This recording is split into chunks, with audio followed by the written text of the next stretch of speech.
Hello हमारे प्यारे साथियों, मैं प्रभात रंजन आप सबों का स्वागत करता हूं आपके अपने यूट्यूब चैनल संजीवनी जीएस पे। आज हम लोग पढ़ेंगे असुर जनजाति के बारे में।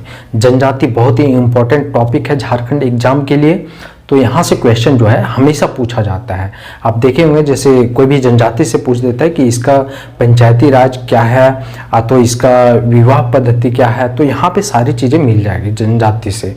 ठीक है, तो हम लोग इसलिए इस टॉपिक को स्टार्ट किए हैं और एक ज्योग्राफी से भी स्टार्ट हो चुका है। चलिए हम लोग पढ़ते हैं असुर जनजाति।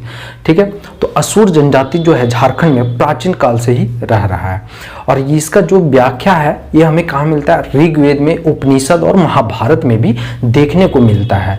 यदि हम बात करें ये किस समूह से आता है, तो प्रोटो अस्ट्रोलाइड समूह से आता है। झारखंड में इसकी संख्या लघु यानी कि बहुत कम है। यदि हम बात करें इसकी भाषा, तो इसका भाषा होता है असुरी, जिसको हम मालय बोलते हैं। तो एक एक करके हम लोग लिखते हैं, फिर चर्चा करते चलते हैं। ठीक है, असुर जनजाति, असुर जनजाति। तो असुर जनजाति जो है इस लघु आदिम जनजाति है। ठीक है, क्या है, लघु आदिम जनजाति। ठीक है, लघु आदिम जनजाति है। कौन, असुर जनजाति। बात करें 2011 का जनगणना के हिसाब से देखें, 2011 की जनगणना के हिसाब से देखें तो इसका संख्या जो है कितना है, 22,459, जो कितना परसेंट होता है, तो 0.26% है। यदि हम बोलें कि असुर जनजाति जो है झारखंड में जो जनसंख्या 2011 है वो उसके अनुसार बात करें तो कुल जनजाति का 22,459 है, जो कितना परसेंट है, 0.26% है कुल जनजाति का। ठीक है, यदि हम बात करें इसका व्याख्या जो है कहाँ पे मिलता है, तो सबसे पहले ये जो है ना असुर जनजाति, इसको माना जाता है सिंधु घाटी सभ्यता। याद रखिएगा, सिंधु घाटी सभ्यता का प्रतिष्ठापक। ठीक है, सिंधु घाटी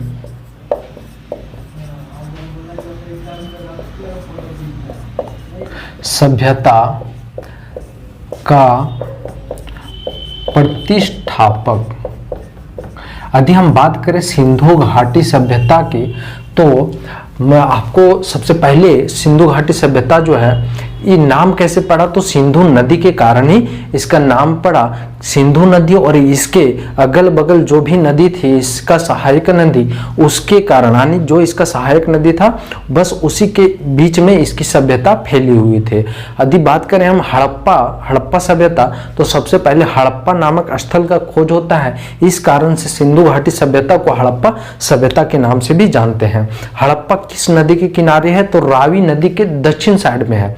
रावी नदी के किनारे तो है लेकिन दक्षिण साइड में है। ठीक है, हड़प्पा सभ्यता का जो है आकार कैसा है, त्रिभुजाकार है। मोहनजोदड़ो किस नदी के किनारे, तो वो हो जाएगा सिंधु नदी के। सिंधु नदी के किस ओर है, तो सिंधु नदी के दाईं ओर है। चंदोदड़ो सिंधु नदी के बाईं ओर है। कोट दीजिए, सिंधु नदी के बाईं ओर है। तो हम लोग सिंधु घाटी सभ्यता पढ़ भी चुके हैं और नहीं होगा तो एक छोटा सा क्लास लाया जाएगा। ठीक है, तो सिंधु घाटी सभ्यता का प्रतिष्ठापक के रूप में असुर जनजाति को हम जानते हैं। यदि हम इसमें असुर जनजाति का बात करें तो ऋग्वेद, उपनिषद, महाभारत में चर्चा है।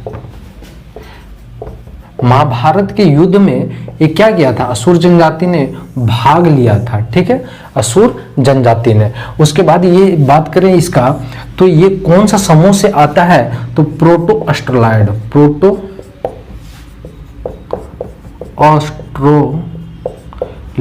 समूह से आता है। ठीक है, प्रोटो अस्ट्रोलॉयड समूह से आता है। बात करते हैं भाषा का, तो भाषा जो है इसका कौन सा है, तो असुरी भाषा है। असुरी भाषा हो गया जिसको बोलते हैं मालय, यानी कि ये सब असुरी भाषा को क्या बोलते हैं, माले जिसको बोला जाता है। ठीक है, यदि हम बात करते हैं इसका निवास स्थान का, तो ये जो भाषा माले है ये किस में आता है, तो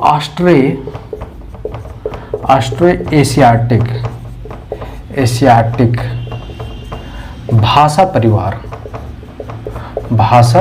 परिवार में। ठीक है, यदि हम बात करते हैं ये असुर जनजाति का निवास स्थान तो है कौन सा जगह है, तो पाट क्षेत्र है। कौन सा, पाट क्षेत्र है। बहुत ही मजा आएगा, आप बस देखते रहिए। पाट क्षेत्र अब किसको बोलते हैं, तो हम यदि झारखंड का मैप हम देखें तो ऐसे है ना, ऐसे, तो ये वाला जो क्षेत्र है ना, ये वाला नहीं, सॉरी, ये वाला जो क्षेत्र है इतना, ठीक है, इसको बोलते हैं पाट क्षेत्र। यानी कि गुमला आ जाता है, लोहरदगा, रांची का कुछ आएगा और आपका लातेहार आएगा, तो ये सब हो गया पाट क्षेत्र। तो पाट क्षेत्र में हम लिख लेते हैं गुमला, ठीक है, लातेहार, लोहरदगा, ठीक है। उसके बाद हम बात करते हैं रांची, ये सब क्या है, और सिंहभूम में भी पाया जाता है, ठीक है, और मतलब लेकिन वहां पे बहुत कम। तो गुमला, लातेहार, लोहरदगा और रांची ये हो गया आपका पाट क्षेत्र, तो इसके अंदर ये निवास करता है। ठीक है, यदि हम बात करें इसका उपजाति, यानी 3 प्रकार के उपजातियों में विभक्त है। कितने प्रकार के उपजाति में असुर जनजाति विभक्त है, 3 प्रकार के जनजाति उपजातियों में है। 3 प्रकार का उपजाति पाया जाता है। कितने प्रकार का, 3 प्रकार का उपजातियां होता है असुर जनजाति में। कितने प्रकार का, 3 प्रकार का होता है। कौन, बीर, बिरजा और अजरिया, ठीक है, अजरिया। अब लगा सकते हैं ये वीर कर दीजिए, ठीक है, वीर, इसको बोलते हैं वीर असुर, ठीक है, इसको बोलते हैं बिरजा असुर, ठीक है, ठीक है, और ये हो गया अजरिया असुर, ठीक है। तो हम इस तरह से याद रख सकते हैं। ये पहला हो गया, दूसरा हो गया, तीसरा हो गया, यानी कि वीर असुर, बिरजिया असुर और अजरिया असुर, ठीक है, ये बस याद रखिएगा, ठीक है। बीर, बिरजा और अजरिया, ये 3 हो गया इसका उपजाति। एक बार और इसको देखते हैं फिर मिटाते हैं। असुर जनजाति जो लघु आदिम जनजाति है, जनसंख्या का बात करें तो इतना 0.26% है।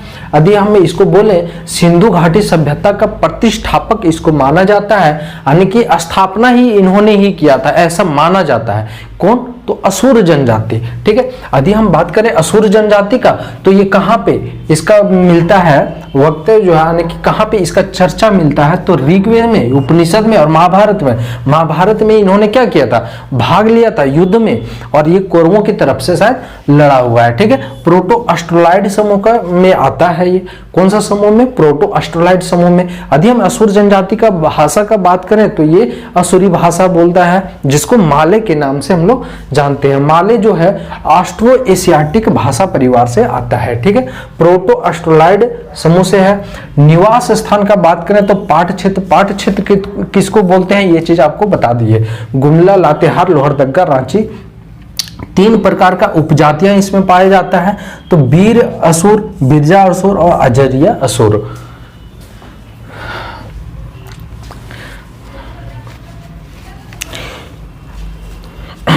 यदि हम बात करें असुर जनजाति का, तो ये कार्य कौन सा करता है, तो असुर जनजाति जो है ना, ये लोहा गलाने का काम करता है। क्या, लोहा गलाने का, लेकिन अपना जीवन को चलाने के लिए ये कृषि भी करता है और पशुपालन भी करता है। लिख लीजिए, असुर जनजाति जो है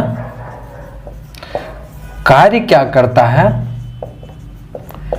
कार्य इसका होता है लोहा गलाना। क्या, लोहा गलाना, ठीक है। और ये यानी कि इसका जो आजीविका का स्रोत है वर्तमान में, ये क्या कर रहा है, तो आजीविका का स्रोत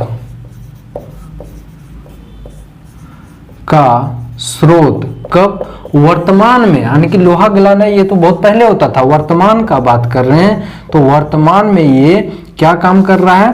तो कृषि पशुपालन, ठीक है, कृषि और पशुपालन का कार्य कर रहा है। कौन?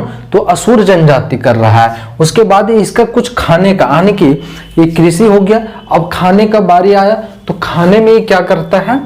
तो जैसे खाने का अलग अलग नाम होता है, ठीक है, खाने का नाम अलग अलग होता है। जैसे सुबह के खाने को क्या कहता है? तो लोलो घोटो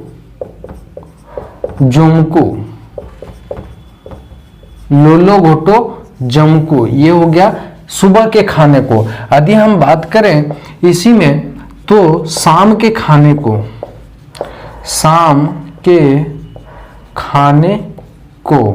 क्या कहता है? तो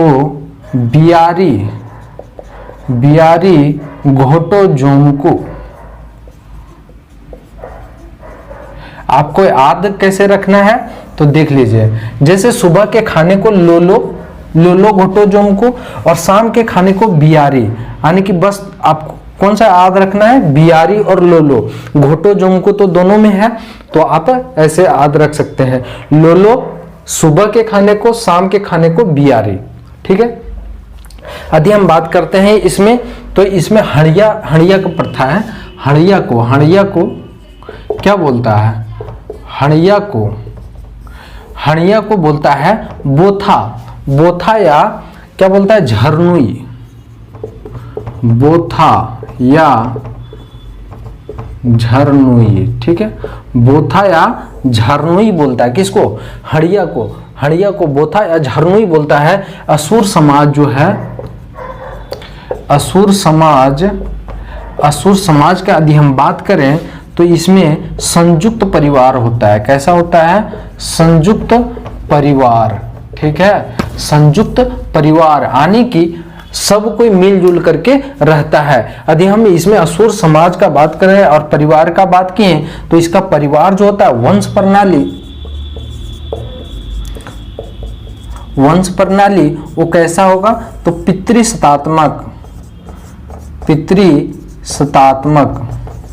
पितृसत्तात्मक का मतलब ये हुआ कि जैसे पिता है तो उसका बेटा का अधिकार होगा, उसके बाद उसकी मृत्यु के बाद, और फिर उसके बेटे की मृत्यु के बाद उसका बेटा का अधिकार होगा, मतलब उसके धन पे। असुर जनजाति का गोत्र का बात करें, असुर जनजाति का गोत्र तो कई गोत्र में बटा होता है, ठीक है, और इसके गोत्र को क्या बोला जाता है? यदि हम गोत्र का बात करें, सिर्फ गोत्र का, असुर जनजाति के गोत्र को बोला जाता है पारस। क्या बोला जाता है? पारस। और ये जो है ना, यानी कि गोत्र हो गया पारस, और पारस जो है बहुत सारा होता है, यानी बहुत सारा गोत्र में विभक्त होता है। जैसे बोलते हैं बेंग, ठीक है, यानी आप 2-4 याद रख लीजिए, बेंग हो गया, इंदवार हो गया, टोपो हो गया, इंदवार, टोपो, ठीक है, ये सब आप याद रख लीजिए। उसके बाद केरकेट्टा हो गया, बाखा हो गया, केरकेट्टा, बाखा, ये सब क्या है? इसका गोत्र है। एक बघना भी होता है इसमें, क्या? बघना, ठीक है, यानी बेंग, इंदवार और टोपो, करकेटा, बाखा, बघना, तो ये इसका हो गया। इस टाइप से असुर जनजाति कार्य क्या करता है? लोहा गलाने का। आजीविका का स्रोत वर्तमान में हम देखें तो क्या करता है? पहले तो लोहा का गलाने का काम, या वो वर्तमान में कृषि और पशुपालन।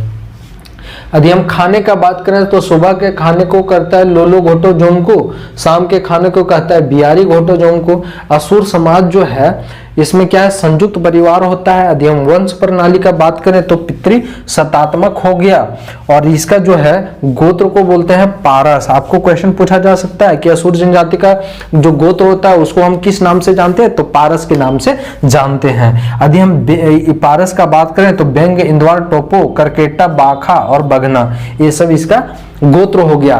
असुर जनजाति में हड़िया को क्या बोला जाता है, तो बोथा बोला जाता है, और झरनोई बोला जाता है, झरनोई। ठीक है, वैसे भी लग रहा है हड़िया झरनोई। ठीक है, तो इसके आगे हम लोग देखते हैं। असुर समाज में, असुर समाज में एक संस्कार होता है जिसको बोलते हैं क्या, तो चामबंदी संस्कार।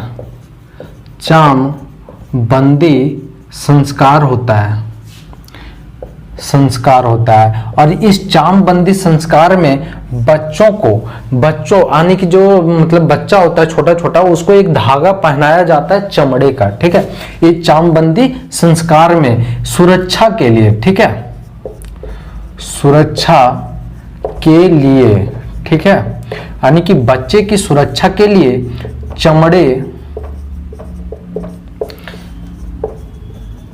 चमड़े के धागे पहनाया जाता है। ठीक है, क्या होता है, चमड़े के धागे पहनाया जाता है। किसमें, असुर समाज में चामबंदी संस्कार होता है जिसमें सुरक्षा के लिए बच्चे को, ठीक है, बच्चे को, ठीक है, बच्चों के लिए होता है, तो बच्चे को चमड़े के धागे पहनाया जाता है। ठीक है, यदि हम इसमें बात करें, जो क्या होता है, कब खोला जाता है, ये जो धागा पहनाया जाता है चमड़े का, ये खोला कब जाता है, तो ये जब शादी उदी होता है ना, उस टाइम इसको खोला जाता है। तो आप लिख लीजिए, जो बधुआ विवाह में खुलता है। कब खुलता है, तो बधुआ विवाह में खुलता है। ठीक है, यानी असुर समाज में चामबंदी संस्कार होता है, सुरक्षा के लिए बच्चों को चमड़े के धागे पहनाया जाता है, जो असुर विवाह में खुलता है। बस इतना ही याद रखना है। विवाह का बात करें यदि विवाह का, तो वधूमूल्य का प्रथा है, मूल्य की प्रथा। ठीक है, वधू मूल्य की प्रथा को इसमें बोला जाता है डाली कटारी। डाली कटारी, डाली कटारी एक और कहां पे मिला था हमको याद है, उरांव जनजाति में डाली कटारी जो पुजारी को दिया जाता है जमीन के रूप में, वहां पे डाली कटारी जो है उरांव जनजाति में, वहां पे क्या दिया गया था, भूमि के रूप में दिया जाता है, जो कर मुक्त होता है उसको बोलते हैं डाली कटारी। लेकिन यहाँ पे डाली कटारी किसको बोला गया है, तो वधू मूल्य की प्रथा को बोला गया है। ठीक है, उसके बाद हम देखते हैं यहाँ पे एक होता है इदिमी। इदिमी जो है ये क्या है, अनोखी विवाह विधि है। ठीक है, अनोखी विवाह विधि। ठीक है, अनोखी विवाह विधि कौन हो गया, तो इदिमी हो गया। जो बिना विवाह का, इसमें क्या होता है, बिना विवाह के पति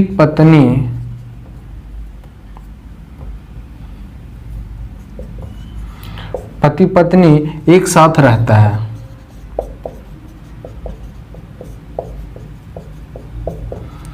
समझिए, जैसे अनोखी विवाह जो है यानी इदिमी, आपको ये क्वेश्चन यही है, आंसर ये भी यही है। ठीक है, इदिमी किसमें है, असुर जनजाति में।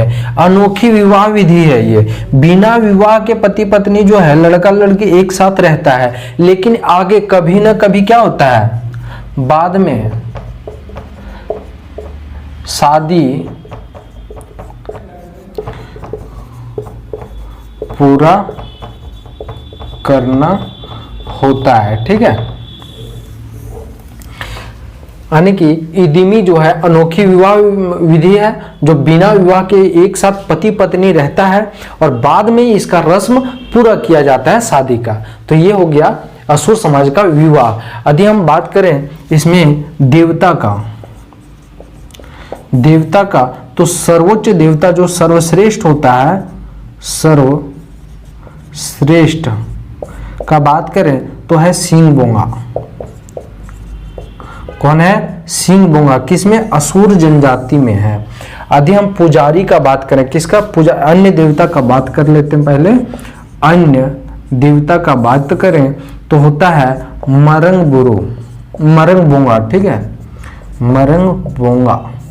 मरंग-बोंगा धरती, धरती माता, धरती माता, उसके बाद दुआरी, दुआरी, ये सब अन्य देवता में है। पाटदहा, पाटदरहा, ठीक है, पाटदरहा। और छोड़िए, रहने दीजिए, बस इतना आप लोग याद रखिए, उधर क्वेश्चन नहीं पूछता है। अन्य देवता में मरंग-बुरु, धरती माता, दुआरी और पाटदरहा, ठीक है। यदि हम बात करें इसमें, एक होता है पुजारी। कौन होता है? पुजारी। पुजारी को क्या बोलते हैं? तो बेगा बोलते हैं। असुर जनजाति में पुजारी को क्या बोला जाता है? तो बेगा बोला जाता है। और इसका एक सहायक होता है, सहायक। सहायक को क्या बोला जाता है? तो सहायक को सुबारी बोला जाता है, ठीक है, सुबारी। असुर जनजाति में जो पुजारी होता है उसको बेगा बोलते हैं, और बेगा जो है उसका एक सहायक होता है। बेगा का क्या होता है? सहायक होता है, जिसको क्या बोलते हैं? सुबारी बोलते हैं, ठीक है। इसका पंचायत व्यवस्था यदि हम देख लें, थोड़ा इसको मिटाते हैं, एक बार इसको देख लीजिए, ठीक है। असुर समाज में चामबंदी संस्कार होता है। सुरक्षा के लिए बच्चे को चमड़े के धागे पहनाया जाता है, जो कब खुलता है? तो बधुआ विवाह के समय में खुलता है, यानी विवाह के टाइम पे। विवाह में यदि बात करें तो वधु मूल्य का प्रथा है, जिसको बोलते हैं डाली कटारी। और इदिमी, इदिमी एक अनोखी विवाह है जिसमें पति पत्नी, लड़का लड़की क्या होता है? साथ में रहता है, लेकिन बाद में शादी का रस्म पूरा करना होता है, ठीक है। देवता का बात करें तो सर्वश्रेष्ठ देवता जो है सिंह-बोंगा है। अन्य देवता का बात करें तो मरंग-बुरु, धरती माता, दुआरी और पाटदरहा है। ये पुजारी जो है बेगा बोला जाता है, सहायक इसका सुबरी बोला जाता है। पंचायत, इसका जो यानी कि असुर जनजाति में जो पंचायत व्यवस्था होता है, लिख लीजिए, व्यवस्था, पंचायत व्यवस्था असुर जनजाति में पाया जाता है। जो 5 व्यक्ति, यानी कि इस पंचायत में 5 व्यक्ति होता है मुखिया के तौर पे, यानी कि हम बोल सकते हैं उसको पंच। 5 वरिष्ठ व्यक्ति होता है इस पंचायत में, जिसको बोलते हैं पंच के रूप में, ठीक है, पंच के रूप में। पंच के रूप में कितने आदमी? तो 5 वरिष्ठ व्यक्ति होता है। उसके बाद हम बात करते हैं इसमें क्या पंचायत जो है विवाद का निपटारा करता है, यानी कि विवाद यदि कोई हो गया गांव में, विवाद का निपटारा, विवाद का निपटारा करता है। किसी प्रकार का यदि विवाद होता है तो इसका जो अधिकारी है, अधिकारी पंचायत का, यदि हम बात करें अधिकारी, इसका कोई तो अधिकारी होगा, 5 व्यक्ति है, वो वरिष्ठ व्यक्ति है, लेकिन अधिकारी जो है ना, महतों, बेगा, पुजारी, ये सब कौन है? तो ये सब, और एक इसी में होता है गोड़ाइत, लिख लीजिए, गोड़ाइत। ये सब प्रमुख व्यक्ति हो गया, यानी कि अधिकारी हो गया। उसके बाद इसमें दंड का व्यवस्था है, यानी दंड भी तो दिया जाता है। तो दंड के रूप में शारीरिक और आर्थिक, ये 2 दंड इसमें दिया जाता है मुख्य तौर पे, ठीक है। यदि हम इसमें बात करें, एक होता है सरही